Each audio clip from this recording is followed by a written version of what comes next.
Olá pessoal, tudo bem? Eu mudei um pouquinho o formato, então estou gravando aqui de um jeito diferente para ver se dá um pouquinho de menos trabalho para mim e assim eu fico mais perto também um pouco da câmera, eu consigo ver se desfocar, né? Que no vídeo anterior eu tive um probleminha com o foco, tive que gravar de novo, na segunda gravação também tive problema com o foco. Então, se por acaso você estiver vendo desfocado agora é porque não funcionou a minha estratégia, mas vamos ver se a gente consegue. E aí eu vou tentar colocar meu rosto pequenininho do lado do slide para dar para a gente ir acompanhando, vendo o slide e também ao mesmo tempo não ficando só com áudio, que eu acho que talvez fique um pouco cansativo. Então vamos lá. A ideia aqui então é fazer o quarto encontro a respeito do Evangelho de Mateus. Então, lendo todo o Evangelho e participando desses 4 eventos, né, que agora não são mais encontros, eu acho que a gente consegue imergir, né, ter uma ideia completa do Evangelho, conhecer o livro como um todo. Esse ano é um ano que as leituras, né, vão ser bem focadas no Evangelho de Mateus. Então a gente durante o ano, né, indo às missas, espero que voltem a ter missas esse ano, né? Se não tiver também, quem puder participar pela internet, vai estar sempre sendo feito leituras do livro de Mateus. E é legal que quando a gente se deparar com alguma leitura, a gente vai saber em que contexto que ela está, em que ponto ela está da história, como que as coisas se evoluíram, né? Então aí, lembrando, lá no primeiro encontro a gente fez um contexto histórico, né? A gente lembrou ou aprendeu um pouco do contexto que Jesus estava inserido. E a gente falou a respeito do primeiro bloco de narrativa e de sermão, né, que seria o sermão. Não, na verdade, primeiro só o primeiro bloco de narrativa. Aí no segundo encontro a gente falou do primeiro sermão, que é o Sermão da Montanha. A gente refletiu um pouco sobre ele, né, que ele é um sermão bem profundo, né, então a gente não só falou a respeito de contexto histórico, mas também a gente tentou trazer um pouco para a nossa vida e interpretar ele como um todo. Aí no terceiro encontro, então, a gente fez os 3 blocos seguintes de narrativas e os 3 sermões. E aí agora a gente vai passar para o momento em que Jesus entra em Jerusalém, né? O sermão que ele faz em Jerusalém e os relatos, então, da paixão, morte e ressurreição dele. E assim a gente dá o fim ao Evangelho, né? E aí no próximo encontro a gente tenta montar aí um momento de conversa para a gente eventualmente tirar algumas dúvidas que possam ter. A minha ideia aqui não é nem fazer um aprofundamento, uma interpretação muito aprofundada do Evangelho, né? E nem fazer a leitura do Evangelho. Então eu parto do pressuposto que vocês leram e vou tentar sempre trazer alguma coisa que eu acredito que não seja tão óbvio de encontrar só lendo, né? Às vezes precisa de algum conhecimento externo ou de alguma relação com algum outro livro, né? Então por isso que às vezes eu acabo pulando algumas coisas que são importantes, mas que na minha opinião são fáceis de entender, quem leu já entendeu, né? E aí às vezes foco em alguns pontos que é os pontos que eu acredito que talvez vocês tenham, não encontrem de imediato, né? Então vamos lá. Estou pulando a parte de oração e a parte da leitura, né, da reflexão a respeito de uma leitura, pelo fato da gente não estar junto, né, mas nesse dia aqui a leitura que seria feita seria a leitura do próprio livro de Mateus, né, a última passagenzinha lá, o finalzinho dele. Então vamos para o bloco de narrativa 5. Para começar essa narrativa, é interessante a gente notar o seguinte: o Evangelho de Mateus ele foi construído, assim como o de Marcos e o de Lucas, ele foi construído mostrando o início do ministério de Jesus na Galileia, né? Lá ele começa a dar todos os sinais de que ele é o Filho de Deus, né? Ele começa a evangelizar, ele convoca os 12 apóstolos e faz todos os primeiros movimentos dele. Tem um certo momento, então, que os apóstolos, né, especificamente Pedro, faz uma profissão de fé, ou seja, os apóstolos entendem que Jesus é o Filho de Deus vivo. E desse momento em diante, Jesus começa a mostrar o que é ser o Filho de Deus na terra, né? O que é ser esse Filho de Deus vivo, o que isso significa para a gente. Então, nesse ponto aí também acontece a ida para Jerusalém. Então esses evangelhos eles narram essa ida para Jerusalém como se Jesus fosse uma vez só a Jerusalém. O evangelho de João mostra que ele teria ido várias vezes.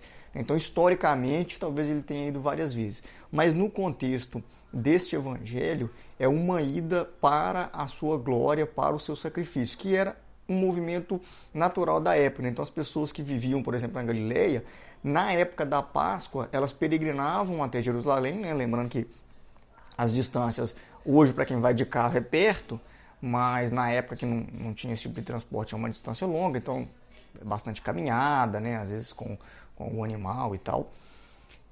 Então eles iam até Jerusalém na época da Páscoa para oferecer um sacrifício.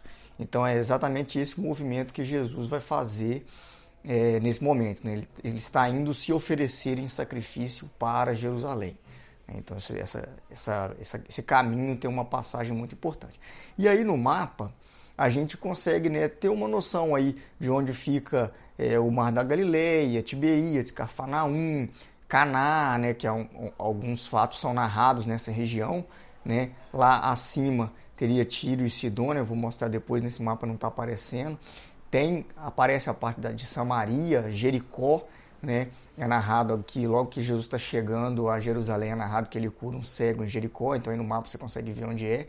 E também pelo que narra no Evangelho, parece que Jesus, nessa semana que ele fica em Jerusalém, na verdade ele se hospeda em Betânia, isso que dá a entender, porque em alguns momentos fala que ele está em Betânia, no mapa também dá para ver onde fica Betânia, logo ali ao lado de Jerusalém, né? Isso provavelmente acontece porque nessa época específica da Páscoa, Jerusalém recebia uma quantidade muito grande de pessoas. Existe um historiador judeu chamado Flávio Joséfo, que ele chega a falar que a população de Jerusalém subia para quase 2 milhões de habitantes na época da Páscoa. A gente não sabe, provavelmente os números até são exagerados, mas com certeza ficava muito cheia a cidade. Então é provável que Jesus tenha se hospedado na casa de algum conhecido, parente e tal, que fosse nas redondezas, né, nas proximidades de Jerusalém. Por ocasião da Páscoa, a cidade estaria muito cheia. Trouxe então aqui novamente essas fotos, né, que são da cidade de Jerusalém, como que ela era, né? Então a cidade de Jerusalém tinha esse templo gigantesco, né, esse templo muito imponente, muito importante, né? Ela é uma cidade que não é muito grande, né, uma cidade relativamente pequena e que tinha todo o seu movimento em volta desse templo e toda a sua vida, né, a estrutura da cidade girava em torno do templo, que era onde eram prestados os sacrifícios.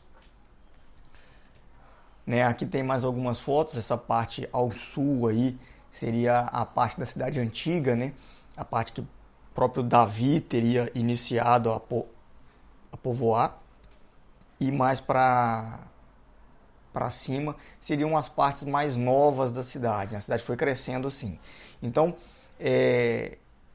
na verdade o que eu queria mostrar com essas fotos, acabou que não fica muito claro, não fica muito fácil mostrar em vídeo, mas é que assim, como ela é uma cidade muito antiga, né? Então a época de Jesus, que acontece esses eventos que a gente vai narrar aqui agora, é em torno do ano 30 depois de Cristo, né? Da nossa era. Essa cidade é uma cidade que se inicia com Davi ali, mais de 500 anos antes disso, então é uma cidade bastante antiga, né? Então, foi uma cidade que foi crescendo aos poucos e devido a questões de guerra, né, de invasões e tal, ela possui alguns muros. Então, tem um muro que foi construído em volta da cidade antiga e tem muros que foram sendo construídos à medida que a cidade cresceu. Então, nessa maquete aqui, eles reconstroem pelo menos 3 estruturas de muro, né? Então, esse muro maior que dá para ver aí que cercaria a cidade como um todo, mas também muros que cercariam partes menores da cidade. Essa informação é importante porque num dado momento Jesus vai ser crucificado num ponto que ele fica fora dos muros da cidade, né? Mas bem próximo ao muro, para que uma pessoa que passasse dentro da cidade, ela conseguisse ver o crucificado do lado de fora. É uma informação interessante. Então aqui também tem algumas fotos da parte de trás, né? E seria a parte onde ficaria Jesus crucificado. E não só Jesus, mas os crucificados em geral eram sempre levados para uma parte exterior a alguma muralha, né? Então, dando início aí ao capítulo 19, né? A gente começa com um embate, né? Com um diálogo entre Jesus e alguns fariseus. E aí, provavelmente esse diálogo ele acontece depois do Sermão da Montanha, porque os fariseus questionam alguns ensinamentos que Jesus passou no Sermão da Montanha, né? Então eles perguntam se é permitido a um homem rejeitar a sua mulher por qual motivo, né? Se é por qualquer motivo, se tem algum motivo específico. E aí Jesus então fala a respeito de que não seria permitido que um homem despeçasse uma mulher, mostrando que não é isso que Deus espera de nós, né? Novamente, é interessante a gente lembrar sempre que as leis de Moisés, elas são um mínimo que o povo deveria fazer para ser salvo. E Jesus vem trazer a perfeição, né? O que se espera, o que se realmente espera que nós façamos para sermos santos. Então, para sermos santos, no caso, a gente não deveria separar de uma união que foi abençoada por Deus. Depois ele fala a respeito de eunucos, né? Antigamente existiam reis, né? Enfim, imperadores por aí, que eles possuíam muitas mulheres. Então eles precisavam de algum funcionário deles para cuidar das questões administrativas dessas esposas dele. Só que quando você coloca um homem para tomar conta, digamos assim, de várias mulheres, sempre existia ali uma preocupação desse rei, desse imperador. Então o que ele fazia é que se castrava esses funcionários, né? Eles eram pessoas castradas, eunucos. Então Jesus ele cita que existem eunucos que são assim por nascença, ou seja, pessoas que nasceram sem que os órgãos sexuais fossem desenvolvidos. Existem pessoas que se tornaram eunucos, né? Pela obra de algum outro homem, normalmente uma obra cruel, né? Mas também existem pessoas que abriam mão da sexualidade, de se casar, de ter filhos, por amor ao reino, né? Então, ali seria uma primeira passagem onde Jesus fala a respeito do celibato. Esses assuntos, né, tanto o celibato quanto a questão do matrimônio, o Papa João Paulo II ele explora muito bem em algumas catequeses que ele dá a respeito, foram intituladas Teologia do Corpo, né? A gente vai ter um encontro para falar sobre esse assunto. Claro que um encontro não dá para passar tudo, a riqueza toda que tem nesse desenvolvimento de João Paulo II. Então eu indico, né, quem quiser estudar, quem tiver curiosidade sobre esse assunto, ele é muito bem desenvolvido por João Paulo II. Como o João Paulo fala de um jeito um pouco difícil, existem outras pessoas que trazem essa obra dele resumida, ou cursos, aulas, vídeos a respeito desse assunto também. É só pesquisar por Teologia do Corpo. Eu assisti o treinamento do Padre Paulo Ricardo, recomendo, né? É um dos que, caso alguém queira se aprofundar nesse assunto, pode pesquisar. E aí na sequência, então, Jesus é procurado por um jovem rico. E aí o que acontece é um pouco do que a gente discutiu no Sermão da Montanha também. Como quase a metade das pessoas não vieram no Sermão da Montanha, no encontro do Sermão da Montanha, vale a pena a gente relembrar, né, que a lei de Moisés, ela era uma lei rígida, né, uma lei com várias regras, mas que ela era uma lei básica. Apesar de ser rígida, ela tratava só alguns assuntos básicos. E Jesus, quando traz o Sermão da Montanha, ele não traz algumas regrinhas básicas para serem seguidas. Ele traz, na verdade, uma palavra de amor, uma palavra de santidade. Ele convida a gente a dar um passo além de simplesmente seguir aquelas regras de Moisés. E isso daí é ilustrado depois com esse jovem rico que procura Jesus e pergunta o que ele precisa fazer para ser salvo. E aí Jesus fala, para ser salvo você precisa seguir as leis conforme Moisés havia dito, né? E aí ele fala que ele já faz isso, mas que ele queria algo mais. E aí Jesus o convida a ser santo. E aí, nesse caso, esse convite a ser santo, nas palavras de Mateus aqui, Jesus teria dito para ele que vendesse tudo, né? Doasse aos pobres, né? Abrisse mão de todos os pecados, de todos os bens, de todas as coisas teoricamente importantes na terra, né? E vivesse em função do reino. Então, nessa ocasião, essa pessoa não estava preparada para receber esse tipo de convite, né? E acabou não aceitando. Nós não devemos interpretar, em hipótese alguma, essa fala de Jesus como uma condenação de Jesus a pessoas que têm algum tipo de riqueza, de propriedade. A ideia não parece ser essa, né? Na verdade, ela é um convite realmente para que as pessoas passem a dar uma importância maior para questões espirituais e se desapeguem daquilo que elas normalmente são apegadas, que no caso são os bens materiais, né, terrenos. E no caso aqui, Jesus então faz um convite a todos nós, né, não só aquele jovem, mas um convite a todos nós que abramos mão de todos esses nossos prazeres, de todos esses nossos pecados e passemos a segui-lo, né? Então, e essa passagem também ela é interessante porque foi a partir dela que se desenvolveu depois, né, no final da Idade Antiga e no começo da Idade Média, os monastérios. Porque o que acontece é assim, a gente já tinha, né, eu expliquei lá no primeiro encontro, os essênios. O que é o movimento dos essênios? É um movimento de pessoas que passam a entender que a igreja está corrompida e que resolvem se isolar para poder viver da forma que eles acreditam ser a forma mais correta de viver de acordo com os ensinamentos de Deus. Então, uma vida de oração, uma vida de negação dos pecados, né? Ou seja, de não pecar, de orar, de trabalhar, né? Essas vidas normalmente no deserto eram vidas de bastante trabalho, bastante oração, né? E em alguns casos de ajuda ao necessitado. Em outros casos não, mais de isolamento, né? Mas, enfim, essas pessoas tentavam viver realmente em comunhão com Deus, desde os essênios. Depois teve um período que esse movimento a gente não tem muita notícia, mas logo depois que, né, na história da igreja, que o Estado e a igreja se uniram um pouco, né? Então, depois lá, quem lembra um pouco da história da igreja, depois do imperador Constantino, que ele passa a aceitar a igreja como uma religião, uma das religiões aceitas pelo império, e depois mais para frente, quando a religião ela é considerada a religião oficial do Império Romano, então também em muitos pontos a Igreja Católica passou a receber uma influência muito grande de pessoas, né, civis em geral, de pessoas com poder e tal. E aí muitos religiosos cristãos passaram a achar então que a igreja também, de certo ponto, estava se misturando demais com o mundo e preferiram se isolar do mundo porque achavam que no deserto ou em monastérios eles conseguiriam viver mais intensamente uma experiência com Deus.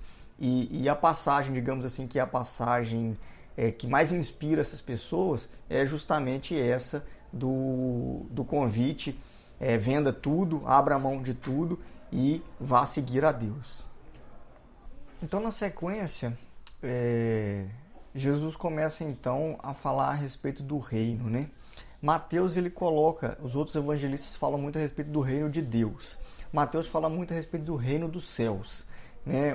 Um dos principais motivos pelo qual Mateus usa a palavra céus e não Deus é porque ele era judeu e escrevia para judeus. E é uma prática comum dos judeus evitar falar o nome de Deus, né? Inclusive devido ao primeiro dos mandamentos, né, que fala para não falar o nome de Deus em vão. Então eles evitavam a palavra Deus, por isso que ele coloca reino dos céus. Mas aí esse tema do reino, ele começa a aparecer bastante agora nessa parte final do evangelho, né? E aí uma das parábolas então que Jesus fala a respeito do reino é a palavra dos trabalhadores da vinha, né?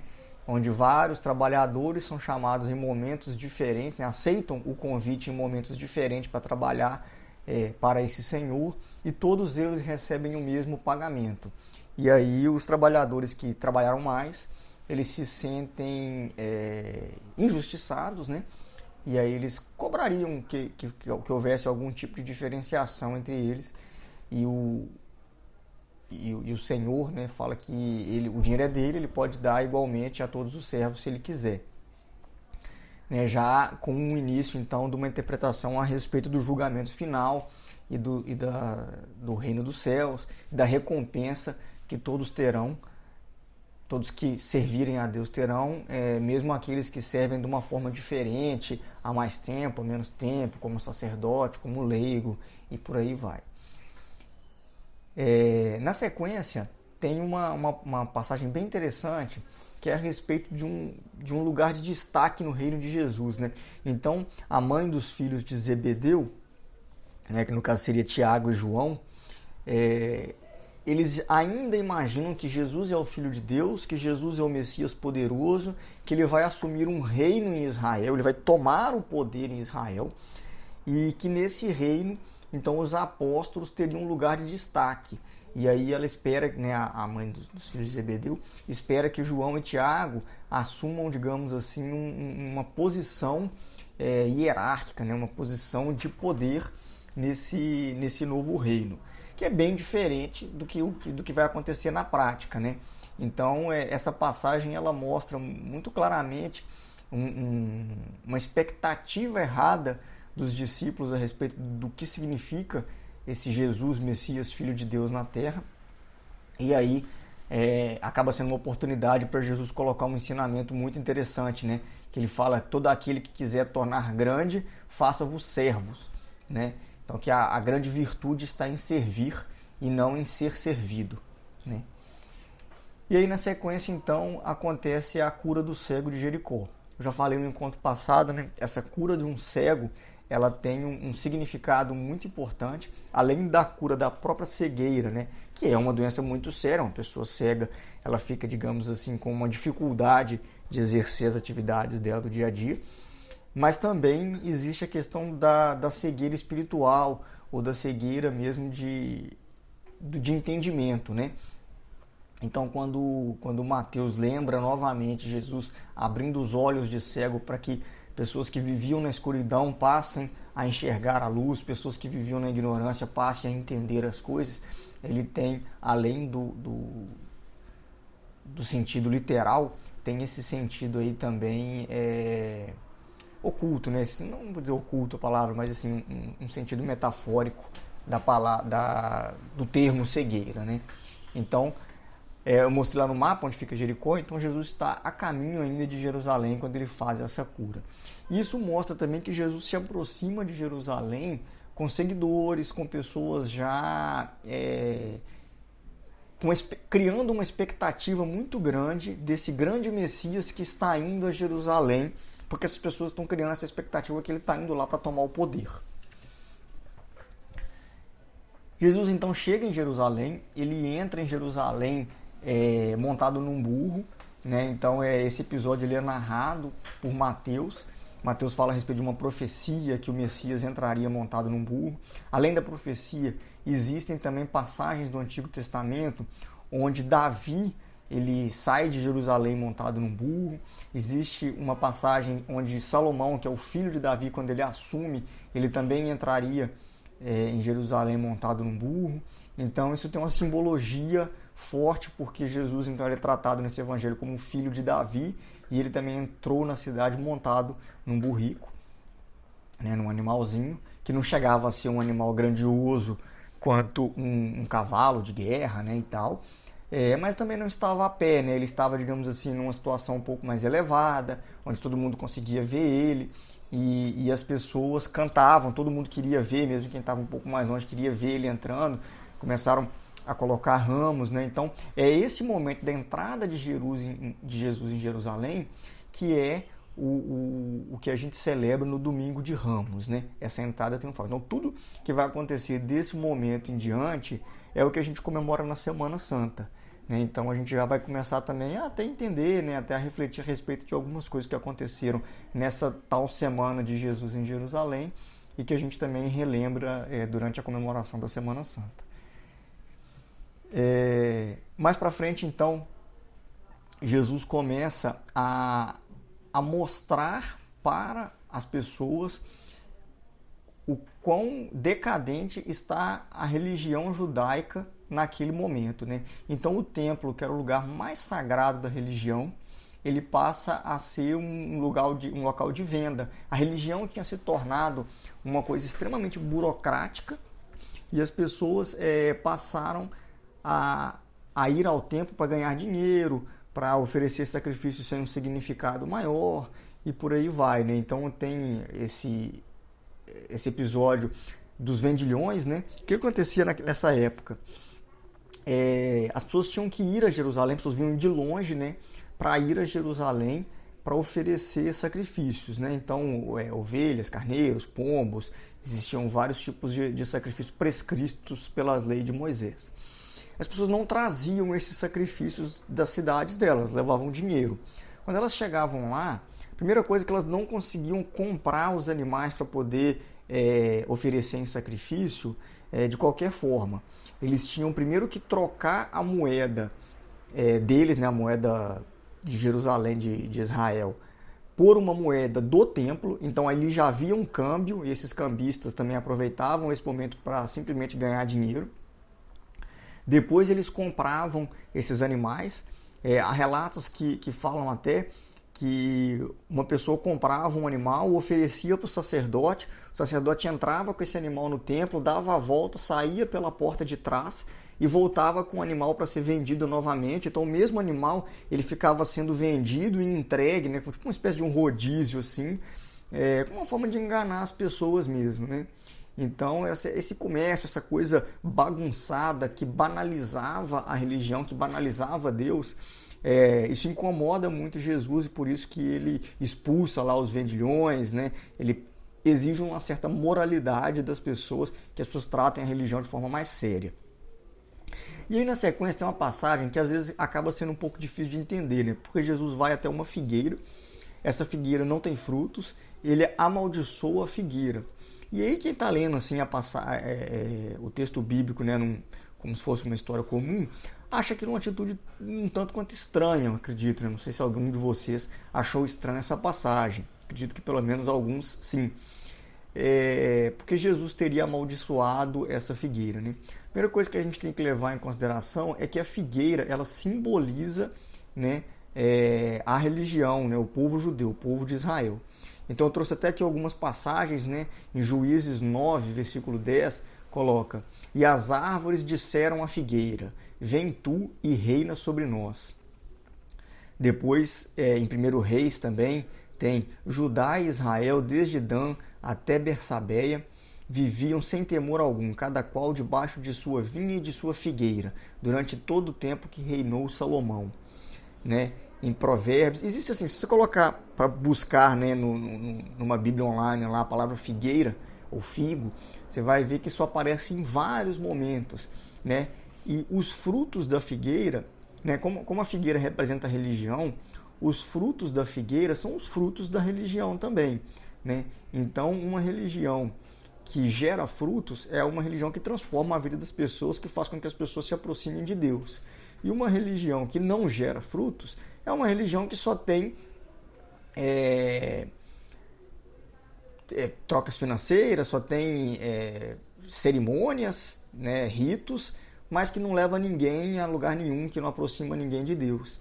E quando Jesus, então, sai do templo, olha para uma figueira, vê que ela não tem frutos, ela está falando que o templo ele serve a uma religião. Essa religião não está servindo para Deus, ela não está dando fruto nenhum, ela não está trazendo nada de proveitoso para as pessoas que estão vivendo aquela religião.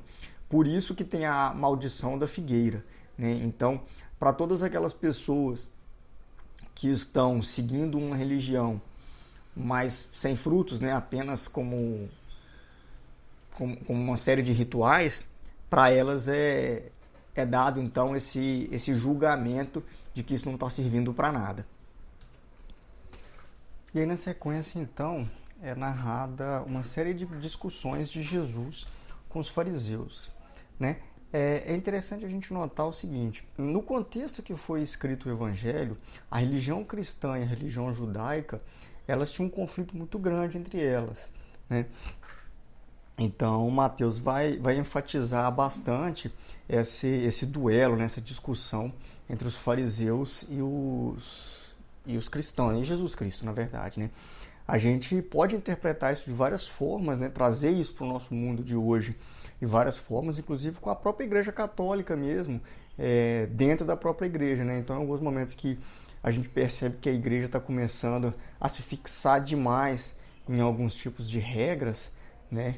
E não na religião que é voltada para Deus, a gente consegue identificar a igreja agindo como os fariseus. Mas no contexto que foi escrito o Evangelho, a gente tem que ter em mente, então, essa ruptura que Jesus faz com uma religião extremamente burocrática, que tinha virado a religião judaica, né? Uma religião que colocou regras na frente de Deus, para uma religião, então, que retoma com Deus à frente das coisas.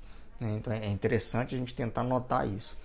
Então Jesus fala a respeito da autoridade para o ensino, né? Que Jesus ensina com a autoridade daquele que é enviado pelo próprio Deus. Depois Jesus fala a respeito dos dois filhos, né?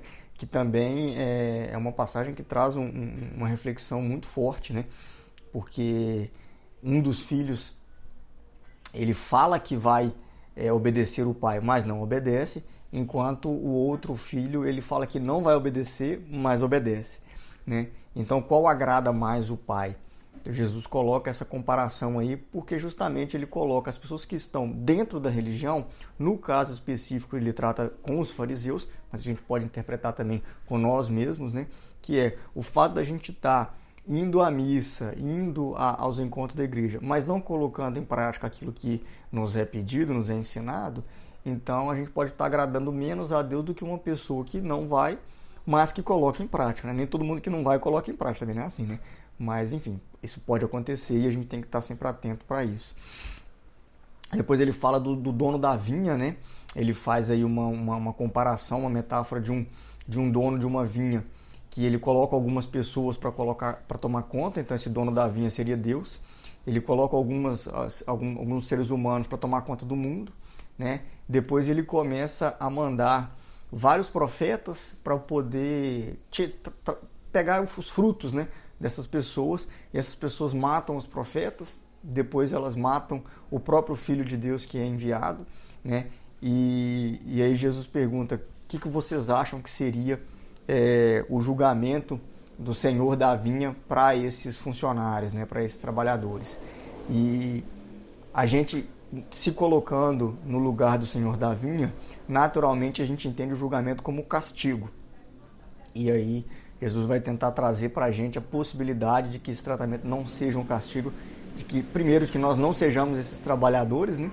Mas, em segundo, que mesmo com a gente tendo errado em alguns momentos, existe essa possibilidade de que Deus não o julgue simplesmente com castigo. E aí depois a gente tem uma passagem, então, a respeito dos impostos, né? Os fariseus questionam Jesus se eles devem ou não pagar impostos a César. A gente sabe que o Império Romano então cobrava pesados impostos, né? Existia da população uma reclamação muito grande, né? Uma insatisfação muito grande com esses impostos. Era esperado que Jesus, como o Messias prometido, que ele livrasse o povo desse fardo pesado, né? Então, é colocado isso daí para que Jesus ou assumisse esse papel do Messias, que vai livrar o povo do fardo pesado, ou assumisse uma situação onde ele fosse a favor, né, dos impostos e tal, então contra a população. Ele perderia, digamos assim, a simpatia da população, porque o povo não queria pagar imposto. Só que lembrando que se Jesus se coloca contra o imposto, ele se coloca naturalmente como um baderneiro, uma pessoa que é um revolucionário, uma pessoa que vai contra o Império Romano.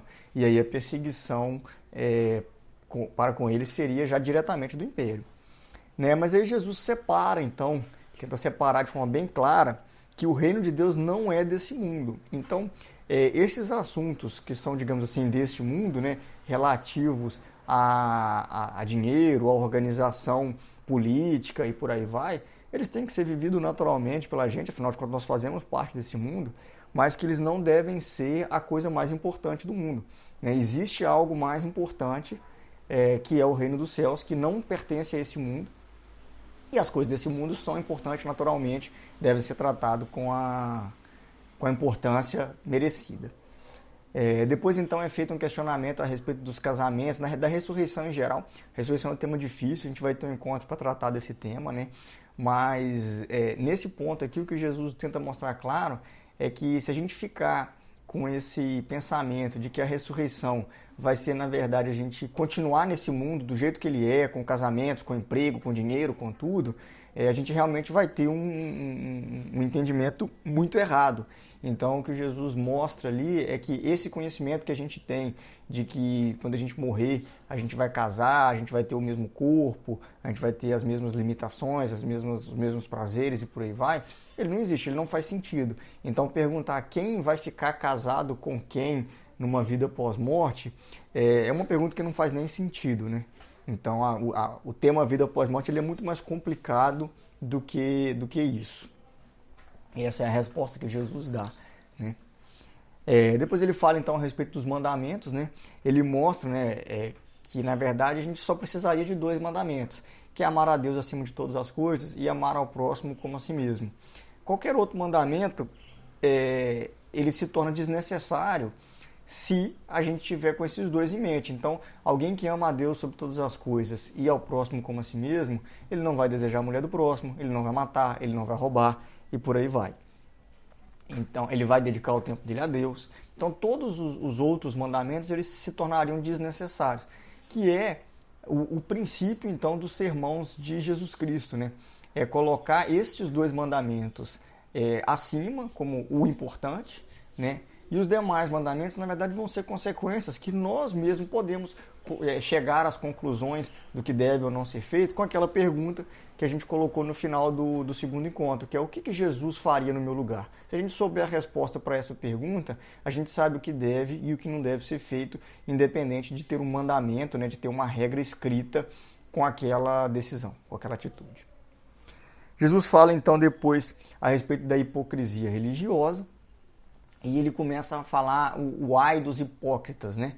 Ele começa então a traçar uma série de castigo para aquelas pessoas que estão tratando a religião com hipocrisia, para aquelas pessoas que estão tentando se mostrar uma coisa, quando na verdade elas são outra coisa, né? Então eu acho que é uma passagem que também não tem muita dificuldade de entender. E aí, terminada então essa narrativa, começa o sermão escatológico, onde Jesus fala novamente do fim dos tempos. Então Jesus já estava falando do fim dos tempos durante a narrativa, né? Já teve ali parábolas e tal, a pergunta dos fariseus a respeito da viúva, né? E aí Jesus aqui agora fala então a respeito do retorno dele na glória. Existe, né, nessa passagem aqui também a profecia de Jesus de que o templo vai cair, né? O templo vai ser destruído, que inclusive de fato acontece no ano de 70. Algumas pessoas acreditam que o evangelho foi escrito depois, então essa profecia na verdade teria sido uma profecia pós-fato, né? Existem pessoas que acreditam que não, que o evangelho foi escrito antes, que essa profecia já realmente teria acontecido. Isso não faz muita diferença. O fato é que a profecia, ela na verdade ela não é uma grande novidade, porque o templo ele já tinha caído uma vez. E a religião judaica, ela acreditava o fato de que os babilônios tinham invadido Jerusalém e destruído o templo, a infidelidade do povo. Então, a religião judaica estava tão desvirtuada de Deus que ela recebeu como castigo a destruição do templo. E Jesus mostra, então, nas passagens anteriores, o tanto que a religião está novamente desvirtuada de Deus. Os estudiosos da Bíblia que falam a respeito do período antes do cativeiro da Babilônia e depois do cativeiro da Babilônia, eles descrevem que houve sim, depois daquele evento, uma mudança muito forte de postura do povo judeu a respeito da religião.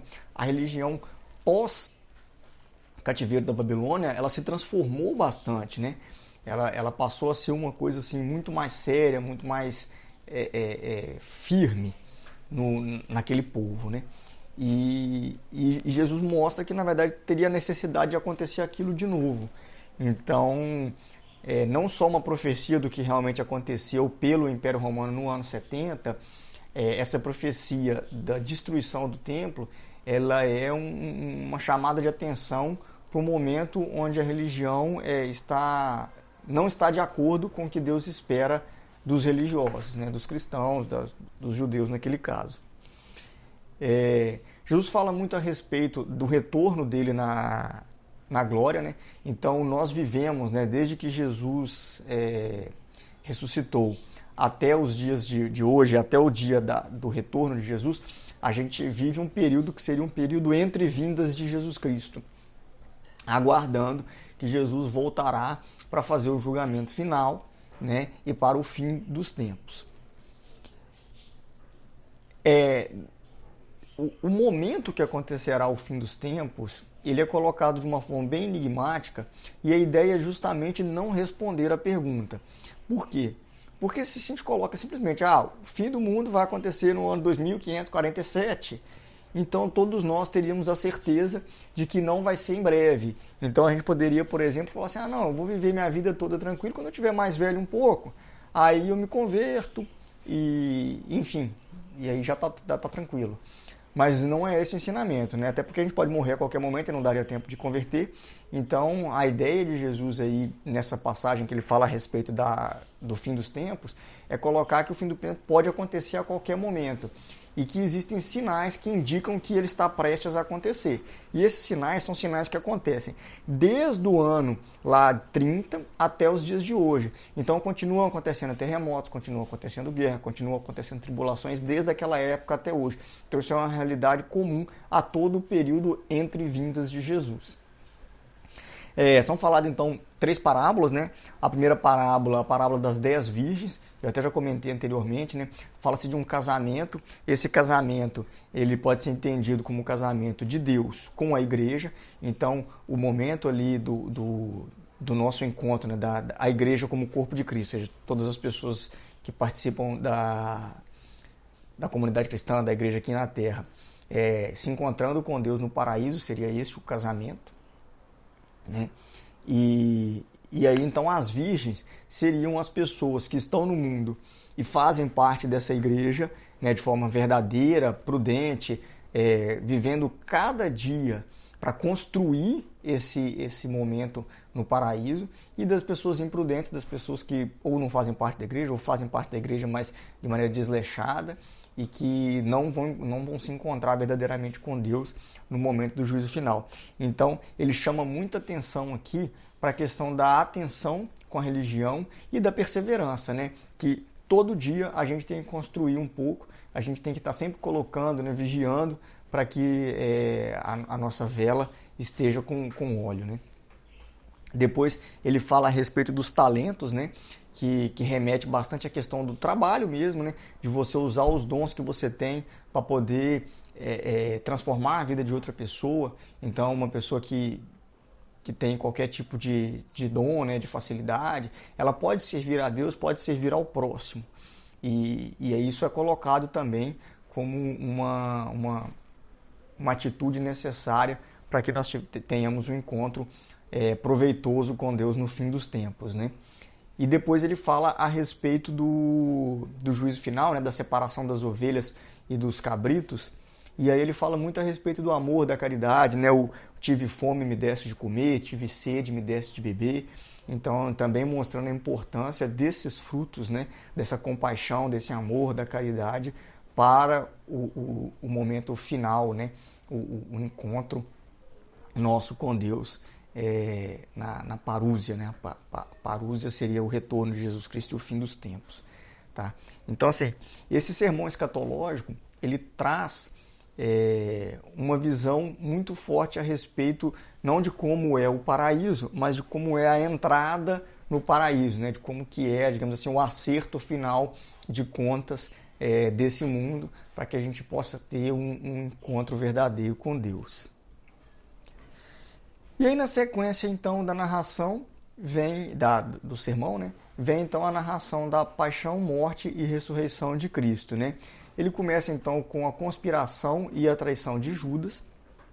E aí, assim, por que um apóstolo, né, que convivia com Jesus, que seguia Jesus, trairia Jesus Cristo? Esse preço que foi acordado, né, de 30 moedas, ele seria o preço de um escravo, né? Para ter uma noção do que 30 moedas de prata compra, né? Na época era referente ao preço de um escravo.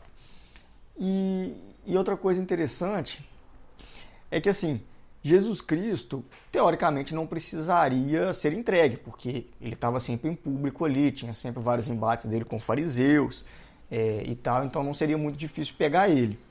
Só que, se ele fosse preso durante o dia, poderia haver algum tipo de confusão. E uma coisa que numa cidade que está lotada por causa da Páscoa, menos se quer qualquer tipo de tumulto ou confusão, porque isso poderia virar uma guerra. Então a ideia era prender ele no momento que ele estivesse sozinho, que ninguém visse, de noite. E aí para isso precisaria de alguém que mostrasse onde ele está à noite. E aí Judas se propõe a isso. Por que Judas se propõe a isso?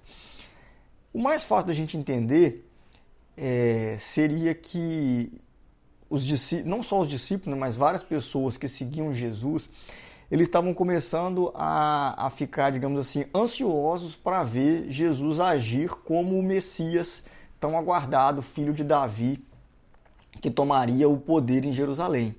Então, como Jesus não fazia nada, assim, né, não fazia nada entre aspas, ele tentou dar esse empurrãozinho aí. Isso é uma teoria, tá? Isso não está escrito em lugar nenhum, mas tem muita gente que acredita nisso.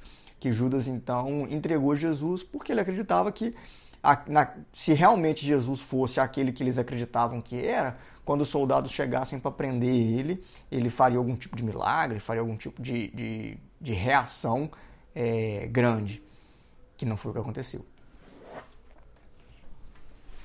E aí então, enquanto se tramava ali para poder prender Jesus, ele vai fazer a celebração da última ceia. Então vamos pensar um pouquinho no que era essa ceia, né? Essa ceia, assim como a gente tem ceia de Natal, a gente tem várias festas que tem rituais, que tem, por exemplo, um casamento, tem a entrada dos padrinhos, a entrada da noiva, a entrada da porta-aliança. Existe todo um ritual ali, né, que sempre é feito. Então essa ceia judaica também, né, a ceia que Jesus fez, ela fazia parte de um ritual que era comum para os judeus ali. Eu trouxe até essa foto. Eu gosto dela porque a gente está acostumado com a foto do Leonardo da Vinci, com o quadro de Leonardo da Vinci. E eu acredito que esse aí dá para a gente imaginar um pouco melhor como teria acontecido na prática. Não que tenha sido assim, mas com certeza não foi do jeito que o Leonardo da Vinci pintou, né? Porque 12 pessoas sentadas tudo do mesmo lado da mesa, assim, acho que não faz muito sentido. Mas enfim, esse quadro é um pouco diferente, eu acho ele bem interessante. E aí, então, o que acontece? Lá, Jesus se reúne, então, com os apóstolos. Essa ceia judaica, né, pré-Páscoa, ela possuía diversas etapas, né, purificação, orações, salmos, palavras do anfitrião, né, perguntas e respostas e tal. Inclusive, João narra o lava-pés, várias coisas que aconteciam durante essa ceia judaica pré-pascual. E aí é o seguinte, uma das passagens bíblicas que, digamos assim, dão base para essa liturgia é essa passagem aqui de Êxodo 6, versículos 6 a 7. Por isso, dize aos israelitas, né? Então Deus mandando Moisés dizer para o povo de Israel: eu sou o Senhor, vou libertar-vos do jugo dos egípcios. Então a gente está relembrando aqui um momento em que os judeus eles eram escravos no Egito. Então, por isso, na liturgia, eles bebiam 4 cálices de vinho. O primeiro vinho era um vinho para lembrar desse período de escravidão. Então, ele era comido com ervas amargas, justamente pelo amargor ali de ser escravo. Aí, seguindo a leitura, ele fala, vou libertá-los do jugo dos egípcios e livrá-los de sua servidão. Então, essa passagem ela aponta para não só o fato de eles serem escravos, mas para o fato de que Deus liberta eles da escravidão no Egito. Então, o segundo cálice que era bebido nessa cerimônia era o cálice da redenção. Ele era comido com pão sem fermento. Né? O que significa esse pão sem fermento? Né? O fermento, ele seria uma espécie de... Normalmente, quando você vai fazer o fermento, você guarda um pouco do pão anterior para ele poder fermentar o pão novo. Né? Então, você vai sempre usando alguma coisa velha.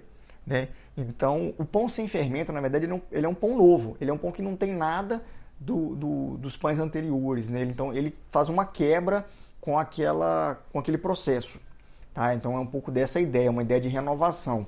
É uma ideia de passagem, né? De sair de uma continuidade que estava vindo de você usar um pedaço de uma massa de um pão para poder fazer o próximo e fazer uma coisa nova. Então, era comido, então, O povo então que tinha se libertado dessa história de escravo no Egito, passou a ser um povo livre. É comemorado isso com o segundo cálice de vinho e com o pão sem fermento. Aí, seguindo na leitura então da passagem, Deus fala, né? Estenderei o braço para essa libertação e manifestarei uma terrível justiça. Esse estender o braço é quando Deus faz uma promessa, né? Deus propõe uma aliança ao povo de Israel, que ele vai passar a ser o Deus que vai tomar conta desse povo, vai abençoar e por aí vai. Quando a gente fala em aliança, a gente fala muito em Antigo Testamento e Novo Testamento, né? Que é a antiga aliança e a nova aliança. A nova aliança foi feita com Jesus Cristo e a antiga aliança são essas alianças feitas de Deus, seja com Adão, seja com Noé e agora com Abraão e com Moisés também. E aí, esse terceiro cálice, então, comemora essa promessa de Deus. Então, quando Deus promete tomar esse povo como seu povo escolhido, essa promessa aí é comemorada com o terceiro cálice. E ele é comido junto com o cordeiro. Cordeiro que também simboliza a libertação do povo de Israel lá do Egito. Por que o cordeiro simboliza essa libertação? Porque, não sei se todo mundo se recorda dessa passagem lá do Êxodo, né? Mas quando está no processo de libertação ali, entra um anjo de Deus e ele mata os filhos, né, os primogênitos dos filhos dos egípcios. E para esse anjo saber se a criança era um filho de egípcio ou um filho de judeu, né, do povo hebreu, os hebreus eles mataram um cordeiro e o sangue do cordeiro foi colocado nas portas. Então a porta que tinha o sangue do cordeiro era a porta dos filhos dos hebreus, e aí lá o anjo não entrava e não matava os primogênitos dos hebreus. Tá? Então essa passagem aí também, ela coloca o cordeiro aí, o cordeiro passa a ser um símbolo da bênção de Deus para o povo escolhido. O cálice de vinho e o pão que são consagrados por Jesus Cristo, eles fazem parte então dessa refeição, desse ritual aí. Existia ainda um quarto cálice, que é o cálice da aceitação ou da consumação, que é, como o terceiro cálice foi da promessa de Jesus, o quarto cálice é do aceite que o povo de Israel dá a Deus, ou seja, aceitando essa aliança.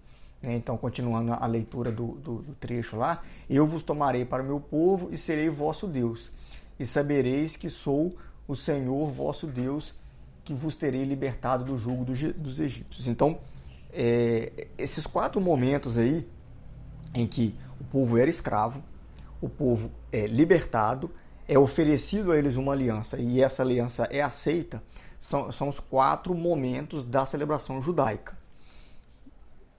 E aí, na celebração de Jesus Cristo, ele faz provavelmente todos esses passos, não é narrado em detalhes todos eles, mas quando ele pega o terceiro cálice, ele consagra o pão, consagra o cálice de vinho, né, bebe o vinho e ele fala que não vai mais beber desse fruto da videira. Né? O fruto da videira seria qualquer tipo de bebida feita com uva, até que tudo esteja consumado.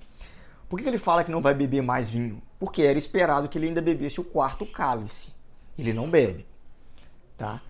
E aí, eles cantam os salmos, não bebe, Jesus pelo menos não bebe o quarto cálice, e se termina a Páscoa, ali, a ceia, e aí eles vão para o Monte das Oliveiras. Né? Por que eu estou dizendo tudo isso? Porque, na verdade, nesse momento que eles vão para o Monte das Oliveiras, ainda não terminou essa celebração judaica. A celebração ela só vai terminar mesmo quando Jesus bebe o vinagre, que também é fruto da videira, né? O vinagre não é vinho, mas também é um fruto da videira, porque ele também é feito de uva. Jesus bebe um vinagre lá na cruz. Aí sim é feita a consumação dos fatos. Então, ali termina a celebração. Então, eu trouxe até algumas passagens aqui, né? Digo-vos, de aqui em diante, não beberei mais desse fruto da vinha até o dia em que beberei de novo convosco no reino do meu Pai. Depois dos cantos dos salmos, dirigiram-se eles para o Monte das Oliveiras. Aí mais para frente, Jesus fala: Pai, afasta de mim esse cálice, né? Todavia, não se faça o que eu quero, mas o que tu queres. Esse cálice que Jesus está pedindo que seja afastado dele é justamente a consumação da paixão, né? A morte dele que ele pede que seja afastada, mas que, apesar dele querer que ela seja afastada, ele se coloca à disposição de Deus para que seja feita a vontade de Deus. E também seria o cálice aí que representa a consumação, né? Seria a tal última taça de vinho. E aí no final, então, eu trouxe a passagem aqui também, os soldados encheram de vinagre uma esponja, fixando numa vara de sopo, chegaram-lhe à boca. Havendo Jesus tomado do vinagre, disse: tudo está consumado. E aí ele inclinou a cabeça e entregou o espírito. Uma outra coisa interessante também é que essa vara de sopo, né, que é onde é colocado o vinagre que Jesus bebe e consuma então a morte dele, é o mesmo tipo de vara que era utilizado para aspergir o sangue do cordeiro num ritual feito lá no templo, tá? Então, o sangue do cordeiro que era aspergido com isopo, aqui é dado o vinagre, que também representa, né? Não é vinho, mas representa o vinho e representa o sangue do cordeiro, e é dado então para Jesus como o último fruto da vinha da consumação. Então, a gente, apesar de ter narrado já um pouco aqui da consumação da morte de Jesus, a gente ainda não está nesse ponto. A gente está no ponto que terminou a última ceia. Só tentei trazer mesmo um significado um pouco maior dessa ceia. Não foi simplesmente lá partir um pão, todo mundo comer e sair de barriga cheia, né? O negócio representa muito mais do que isso. Mas vamos então, terminada a parte narrada ali da ceia, né? Lembrando que ela não terminou, mas terminado ali o canto dos salmos e tal, eles vão para o Monte das Oliveiras, é um monte que fica do lado de fora da cidade de Jerusalém. De lá você consegue ver a cidade de Jerusalém, né? O templo inclusive. Jesus se retira em oração, sempre muito presente essa ideia de estar num monte, né? Estar isolado, estar sozinho e estar em oração. E aí ele leva com ele os discípulos, e os discípulos dormem enquanto Jesus passa por uma angústia ali, se preparando para a morte. Ele vai sofrer muito, né, durante essa morte, então ele está se preparando para isso. E esse dormir dos discípulos, eles têm que ser entendidos sempre muito parecido com aquele dormir das virgens, né, das virgens insensatas, que elas dormem, que elas não estão sempre vigilantes. E Jesus dá a fórmula para que nós não durmamos, não no sentido literal de dormir, né? Todo mundo tem que dormir lá às 8 horas por noite, mas para a gente não se perder, né? não se distrair, não dormir no sentido espiritual durante a nossa vida. Jesus coloca aqui, ó: vigiai e orai para que não entreis em tentação. O espírito está pronto, mas a carne é fraca. Então todos nós temos sim essa tendência de nos perder na religião, e a oração é o remédio para que a gente não caia nesse sono. E aí é seguido então a narração com a prisão de Jesus, né? Então, aí é uma narração bem simples de entender, né? Eu acho que não precisa explicar muita coisa. Judas entrega Jesus, alguns discípulos ali acham que é o momento de começar uma guerra. Jesus se entrega pacificamente, afinal de contas ele é o cordeiro, né? Ele é manso, ele não vai se entregar através de guerra. Inclusive, essa entrega de Jesus é um negócio que as pessoas não gostam muito, né? Porque esperavam dele algum tipo de reação. Afinal de contas, muita gente ainda acha que ele é um líder militar, que ele é um novo rei do povo judeu. Depois disso, então, tem o julgamento de Jesus no Sinédrio, lembrando que quem estava perseguindo ele de fato não eram os romanos, e sim os próprios judeus, né? Os líderes da religião judaica, principalmente os saduceus. Então lá ele vai ser julgado de blasfêmia, né? Então, o motivo pelo qual Jesus foi condenado foi porque ele se dizia filho de Deus, ele se dizia Deus, né? E isso daí é uma blasfêmia, isso é uma coisa muito séria para qualquer religião, para a religião judaica também. Então ele estava sendo julgado por isto, né? Então aí Caifás vai fazer aquela pergunta que eu falei no encontro passado, né? Ele repete as palavras de Pedro: tu és o Filho, o Cristo, o Filho de Deus vivo? E aí Jesus responde: tu o dizes. Confirma, né, de certa forma, que ele é realmente o Filho de Deus vivo. E aí ele é julgado pelo Sinédrio. Só que o Sinédrio, ele ainda não podia matar Jesus. Ele entrega então Jesus para ser julgado por Pôncio Pilatos. E aí, nesse caso, o que o Sinédrio tenta colocar para Pôncio Pilatos, né? Que ele representava um criminoso, que ele representava uma ameaça à ordem, ao Império Romano, dado que ele seria um revolucionário. Ele tentaria instigar o povo a criar ali uma revolta e deixar de ser parte do Império Romano. Além disso, existe a negação de Pedro 3 vezes também, né? Então, Pedro, não só Pedro, né, mas todos aqueles que seguem Jesus estão num momento de fraqueza porque eles depositaram uma confiança muito grande num Jesus Cristo que fazia milagres, que era poderoso, que vencia a morte, que vencia o tempo, que vencia a fome, que vencia tudo, mas que foi pego facilmente pelo exército romano. Então, nesse momento ali, toda a igreja que segue Jesus passa por um momento de fraqueza.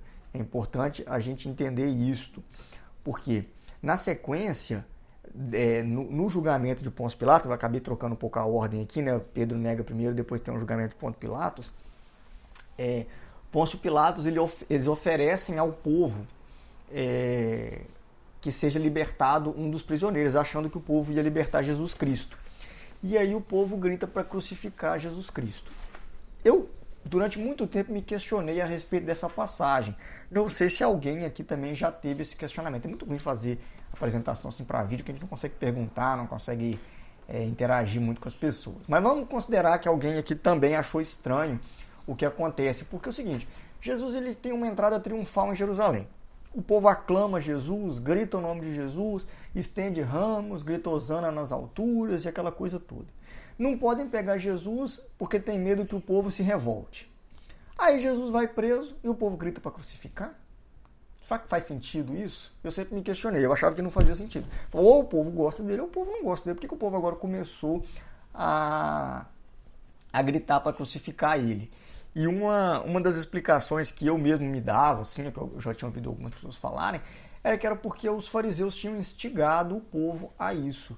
Mas não me convencia muito, eu não conseguia imaginar uma cena de um povo sendo instigado pelos fariseus e largando mão de quem eles seguiam, né, de quem eles adoravam, e agora passando a odiar essa pessoa. Eu acho que a chave, né, para a gente poder entender essa mudança de comportamento do povo na verdade, que não é uma mudança de comportamento. O que acontece aqui é o seguinte, a chave é a esperança messiânica. O povo, quando louvava Jesus, que entrava triunfante em Jerusalém, eles louvavam que Jesus? Eles louvavam Jesus milagreiro, o Jesus que curava as pessoas, que alimentava as pessoas, e o Jesus que eles acreditavam que ia expulsar o Império Romano e assumir como rei de Israel, o poderoso Jesus. O Jesus que estava ali preso, sendo açoitado, sendo humilhado, cuspido e por aí vai, é um Jesus que, quando foi preso, não matou um soldado. É um Jesus que, quando foi preso, não fez um milagre. Não amaldiçoou ninguém, não caiu a mão de ninguém, não soltou um raio, um poderzinho. Sabe? Esse Jesus, para o povo, não é interessante. O povo não estava esperando esse tipo de líder. Esse Jesus não atende às expectativas do povo, entendeu? A expectativa do povo pelo Messias é por um Messias que não seria fraco nesse ponto, né?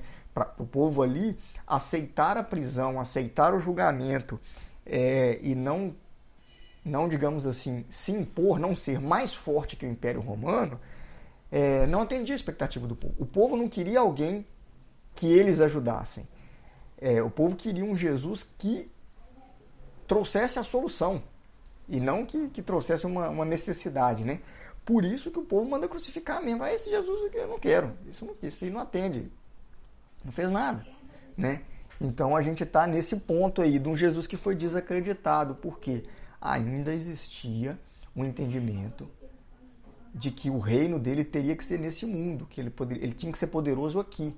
E Jesus o tempo todo tentou mostrar para a gente que o reino dele é em outro mundo. Aqui as coisas não têm essa importância toda que a gente vê. E isso vai ficar mais claro só depois, quando ele ressuscitar, que o reino dele é de outro mundo. E aí sim, tanto os discípulos quanto o povo vai retomar a fé, e aí sim vai passar a ter uma fé verdadeira, vai receber o Espírito Santo em Pentecostes, né? E aí vai dar o início à igreja. Então, nesse momento aqui, é um momento em que a igreja está extremamente enfraquecida, né? Jesus preso, os apóstolos e o povo sem fé, desacreditados num Jesus que parecia poderoso, mas que nesse momento está se mostrando o contrário do que eles esperavam. E aí então tem a descrição aí da morte, né, da via sacra, né, que Jesus caminha com a cruz, da morte dele, que as roupas dele são separadas, o sepultamento dele, e por fim vai ter a descrição da morte, na verdade, né? Ainda não falei sepultamento aqui, mas ainda não. Porque é o seguinte, no momento da descrição da morte tem uma passagem muito interessante, tá? Eu vou ler aqui a passagem. E eis que o véu do templo se rasgou em duas partes, de alto a baixo. A terra tremeu, fenderam-se as rochas. O que significa esse véu do templo se rasgar de alto a baixo? A gente tem que lembrar o seguinte.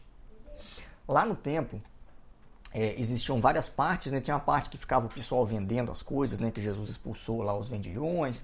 Tinha uma parte que só podiam entrar os sacerdotes. E tinha uma parte que não ficava ninguém. Ficava a Arca da Aliança, né? Depois eu vou passar um vídeo mostrando direitinho como que era esse templo e tal, para vocês poderem entender ele um pouco melhor. Tem um vídeo, inclusive, que é da tenda, que mostra que o templo, na verdade, ele é uma evolução da tenda, né? A tenda é quando eles viviam no deserto, então era uma coisa móvel, e depois o templo foi feito de forma fixa, mas com os mesmos locais, a mesma estrutura. Então depois vocês vão entender um pouco melhor. Mas é importante a gente já ter em mente o seguinte, existia um lugar lá no templo, que era chamado Santo dos Santos, que era meio que onde Deus morava. E a única pessoa que podia entrar lá era o sumo sacerdote, e mesmo assim era uma vez por ano só que ele podia entrar lá. Ele entrava, fazia o ritual que tinha que ser feito, saía e não entrava mais, porque esse contato direto com Deus não era permitido. Então existia uma cortina que separava o Santo dos Santos da outra parte, que era onde todos os sacerdotes podiam ficar. Quando Jesus morre, rompe-se essa cortina. O que significa romper a cortina que separa Deus do povo? Isso tem um significado muito forte, né? A morte de Jesus, então, nos coloca diante de Deus, nos permite ter o contato direto com Deus, né? Então, esse rasgar da cortina aí, até ele segue com terremotos, com mortos que se ressuscitam e tal. Ele vai narrando várias coisas assim bem chocantes, para tentar dar uma importância grande para aquele momento específico ali, né? Acontece um abalo que, quando Jesus morre, a separação entre Deus e o povo, ela deixa de existir. Tá? Isso tem um significado muito forte. E aí, por fim, o centurião, vendo tudo aquilo que aconteceu, ele faz uma afirmação: verdadeiramente este homem era filho de Deus, que é uma profissão de fé feita por um romano, né, por um pagão, já dando indício, então, dessa igreja missionária que é para todos e não só para os judeus. E aí, na sequência, então, a gente tem o sepultamento agora dele, né? O José de Arimateia coloca ele numa coloca ele numa caverna, né? E ela é fechada, é colocado alguns soldados para vigiar. E na sequência as mulheres chegam lá e acham então Jesus ressuscitado. É interessante essa passagem porque é o seguinte: se a gente tentar interpretar, assim, algumas pessoas tentam fazer isso, interpretar a Bíblia como uma história inventada, né, uma espécie de propaganda para poder vender uma religião, a gente dificilmente teria uma descrição como essa, que é colocar como testemunha de uma ressurreição, que a ressurreição é a coisa mais importante que acontece no Evangelho. E a testemunha dessa ressurreição são mulheres, que normalmente para aquela época o testemunho das mulheres não era válido. Mas como o que aconteceu foi isso, né? Mateus descreve exatamente dessa forma. As mulheres vão lá, veem o túmulo vazio, veem Jesus na sequência, né, e correm para avisar as pessoas. E aí Jesus então avisa que ele vai estar na Galileia e as pessoas se encontram com Jesus lá na Galileia. E aí é a passagem que eu tinha colocado lá para a gente ler no começo. Se a gente tivesse feito o encontro presencial, a gente teria lido e já começado o encontro com essa passagem, né? Eu vou até lê-la aqui. Ó. Os 11 discípulos foram para a Galileia, para a montanha que Jesus lhes tinha designado. Quando o viram, adoraram-no. Entretanto, alguns hesitavam ainda, mas Jesus, aproximando-lhes, lhes disse: Toda autoridade me foi dada no céu e na terra. Ide, pois, e ensinai a todas as nações. Batizai-as em nome do Pai, do Filho e do Espírito Santo. Ensinai-as a observar tudo o que vos prescrevi. Eis que estou convosco todos os dias, até o fim do mundo. Então esse final do Evangelho de Mateus, ele é muito forte, porque ele é o final de uma história e o início de outra, porque ele é o início da história da igreja. Então, nesse momento, Deus coloca uma informação muito interessante, que é: Deus está conosco até o último dia, até o fim do mundo. Então, existe até uma entrevista aquele filme do Mel Gibson, né? O Mel Gibson ele é entrevistado, né, a respeito do filme A Paixão de Cristo, e uma jornalista pergunta para ele o seguinte: se Jesus estivesse vivo, o que o Mel Gibson achava que Jesus, qual seria a opinião de Jesus a respeito daquele filme? E aí o Mel Gibson responde simplesmente com outra pergunta: como assim se Jesus estivesse vivo? Essa pergunta para mim não faz sentido, porque Jesus está vivo. Essa é a base do que a gente acredita, né? Então, de vez que a gente fala num Jesus que viveu lá no ano 0, até o ano 30, a gente fala de uma pessoa, né, carne e osso, personagem histórico, mas esse Jesus que estava lá com a gente como ser humano, ele segue vivo, agora como verbo divino de Deus, né? E ele faz parte da igreja, sim, e é por isso que a igreja se mantém por todos esses anos. Não só por um fato que aconteceu, que foi narrado e nos foi contado, mas porque ele segue a cada dia. Tá, pessoal? Então, assim, acredito que com essa leitura e esses comentários aí a respeito do Evangelho de Mateus, a gente conseguiu passar por ele todo. Provavelmente deve ter alguma passagem ainda que eu não falei, que talvez não tenha ficado claro para todo mundo. Aí eu queria pedir para vocês darem uma passada de olho aí, né? Quem leu tudo, quem não leu, terminar de ler tudo. Mas dá uma passada de olho, ver se está tudo entendido, se tem alguma coisa que você lembra que ficou como dúvida, que você gostaria que fosse, né, discutido, debatido. Aí a gente faz o nosso próximo encontro. O próximo encontro, ele vai ser a respeito dos outros 3 evangelhos, para a gente poder matar o assunto evangelhos, né? Claro que a gente não vai entrar parte a parte como a gente fez com o de Mateus, até porque Lucas e Marcos é muito parecido, então não teria um ganho muito grande a gente fazer a leitura deles sistemática igual a gente fez de Mateus. João é um pouco diferente, então eu vou trazer o que ele tem de diferente. Se alguém quiser fazer uma leitura para se preparar para o próximo encontro, eu aconselho o Evangelho de João, porque ele é mais diferente, digamos assim, dos outros. Ou então realmente dar uma revisitada no Evangelho de Mateus, para poder verificar se vocês têm alguma dúvida. Aí a ideia é tentar fazer alguma coisa ao vivo mesmo na segunda que vem, para a gente poder tirar essas dúvidas e conversar não só a respeito do Evangelho, mas a respeito da Semana Santa que a gente vai estar entrando nela, e a respeito de como vai continuar aí os nossos encontros, nossos vídeos, né, nossos estudos, para a gente poder se preparar para a Crisma na mesma data. Esperamos que não haja adiamento da Crisma, né? Então a gente vai ter que tentar se preparar da maneira que der. Estou aí à disposição, quem quiser mandar mensagem, quiser perguntar alguma coisa, propor algum tipo de mudança, né? Eu sei que eu não tenho muito jeito ainda com vídeo, mas a gente aos poucos eu acho que vai dar para tentar ir melhorando. Beleza, pessoal? Até mais.